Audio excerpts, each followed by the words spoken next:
were you ever tempted by those $1 an hour, $1 a day labor charges overseas? No, because, my heart goes out to help people, and it's so rewarding for me to look outside my office door and see 1,500 employees and their families that are, helping create careers here and not just jobs. And I wasn't ever tempted. There's a lot of things to be said about overseas too, for timing of product and quality and everything else. And I would never go that route. A friend of mine, Mike Lindell of My Pillow. Boy, do you sell those pillows? That's unbelievable what you do. Thank you, Mr. President, for your call to action, which has empowered companies like My Pillow to help our nation win this invisible war. God gave us grace on November 8, 2016, to change the course we were on. God had been taken out of our schools and lives. A nation had turned its back on God. And I encourage you to use this time at home to get back in the Word, read our Bibles, and spend time with our families. Our president gave us so much hope where just a few short months ago, we had the best economy, the lowest unemployment, and wages going up. It was amazing. With our great president, vice president, and this administration, and all the great people in this country praying daily, we will get through this and get back to a place that's stronger and safer than ever. And some of y'all don't like it the way that I now spit like MC2 dolls on the holier than thou kick. Smack your face for your blasphemous ways, and everybody they quote me like the latest catchphrase. I'm on a mission that goes beyond material, so eat this killer series, serial killer cereal. Killer for real, drop on the beer with a sound you can feel like cold hard steel. That swarm like the blood flows out of your head as I rock non-stop till I'm on my deathbed. And I can swap out a catalytic converter with a few hand tools, but I can never be murdered. Spit the rapid fire like around the shells. I got the lyrical skills that sends the devil to hell. So don't disrespect what you can't understand, cause I can still squash your brain in the palm of my hand. Stupid. Another horse came out, a fiery red one. Its rider was given the power to take peace from the earth and to make men slaves. For him was given a large sword.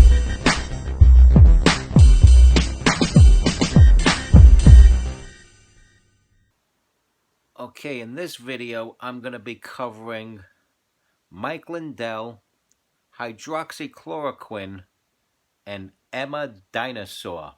But first, let me just say this. You cannot kill an ideal without killing at least 100,000 idealists. And those killings would have to be bloody and violent.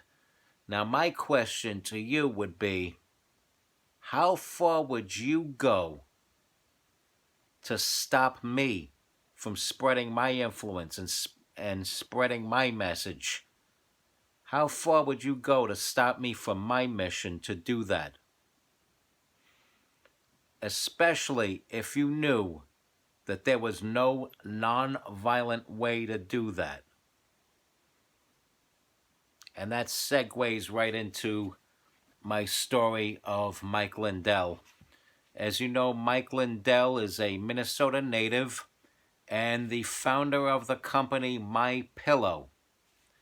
And he's committed to retooling his company and having thousands of masks being made in the effort to crush this coronavirus pandemic. And President Trump, great president, mind you, was very appreciative of this and invited him to speak at a function. And at this function, he praised the president, praised God, and urged everyone to read the Bible. And coming from the place of a man of God, you could see where that would come, where he was coming from when he said that. And I see nothing wrong with it. You don't have to believe in God to respect that he believes in God, and so he's going to tell those who believe in God to read the Bible. It's like a common thing. This would not have been an issue 30 years ago. 30 years ago, if George H.W. Bush invited him to step on stage and speak and he spoke of God and the Bible, nobody would have batted an eyelash. But in this climate, people are infuriated by it. It seems like they wanted to pull him off that stage, gut him out, sever his limbs, and use them as sex toys right there and then, while he watched completely limbless before they finally slit his throat. And I think that's unfair. I think if this person believes that his calling to God to stop his crack addiction finally got him to stop smoking crack, and he wants to celebrate that by urging people to read the Bible, who are we to stop him? Who's anybody to stop him? The man believes in God, the man loves God, and the man praises Donald Trump. Leave him alone. And I'm sorry, but nothing he says can negate the fact that he's committing to having thousands of safety masks made. He's retooling his whole company to have thousands of these masks made and distributed in necessary places.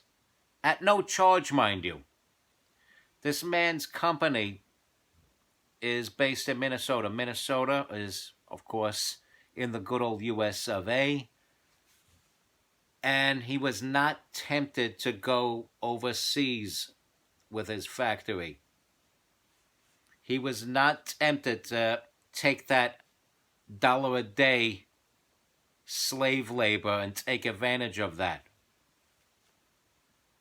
He kept his company right here in America.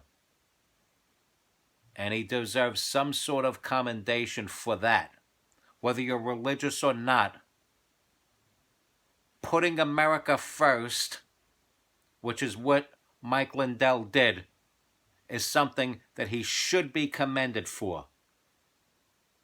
Regardless of what he says that has religious overtones, leave him alone. Don't pick on the man, okay? His heart's in a good place. And God bless him. May the God that man did not create bless his righteous soul. And that makes me move on to other things in this effort to crush this pandemic. Hydroxychloroquine. Now, of course, upon the mention of hydroxychloroquine, I have to now put up the picture that's universally put up every time this drug is mentioned, of a guy fucking around with pills, which may or may not actually be hydroxychloroquine pills. But there's that universal image that all must see every time the mention of this drug comes up. Now, that being said, the FDA finally approved of it. Now, it's already been FDA approved as a drug for malaria, but now the FDA is giving doctors the okay to give it to their patients who are suffering from the severe symptoms that come with the coronavirus, the COVID-19, the Wuhan virus, or as our beloved president likes to call it, the Chinese virus, which I understand he stopped calling it that, but that's because he got bored with it. Had he not gotten bored with it, he would have still been calling it that. And guess what? I would not have had a problem with it if he continued to call it that. But regardless, I happen to call it the coronavirus. And to me, it doesn't matter what something is called. It could be called shithead for all I care. But anyway, this is big news that hydroxychloroquine has FDA approval for use on coronavirus patients. And that's going to be a big step, and that will help flatten the curve as the catchphrase goes. It's become a catchphrase now. Flatten the curve. PPE. Social distancing. That sort of thing. And that brings me to another related topic. As you may know, before I was even into the rap music, I was a cartoonist. And I was a very good artist. I used to do comic strips in my teens and 20s. And now I'm embarking on a new comic strip project, and it's called Emma Dinosaur. And Emma Dinosaur is a very well-behaved female dinosaur that does whatever her man dinosaur tells her to.